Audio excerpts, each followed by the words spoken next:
এই ভূমিত য'ত আমি মহাপুৰুষ শ্ৰীমন্ত শংকৰদেৱ আবিৰ্ভাৱ ক্ষেত্ৰ নিৰ্মাণ কৰিছিলো, এই মাটি কোনে দখল কৰি আছিলে?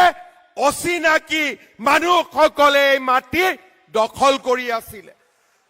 আপোনালোকে ভাৰতীয় জনতা পাৰ্টিক দায়িত্ব দিছিলে যে এই অচিনাকি মানুহসকলক বৰদোৱা থানৰ পৰা উচ্ছেদ কৰিব লাগে আৰু ইয়াতে মহাপুৰুষ শ্ৰীমন্ত শংকৰদেৱৰ আবিৰ্ভাৱ ক্ষেত্ৰ নিৰ্মাণ হ'ব লাগে।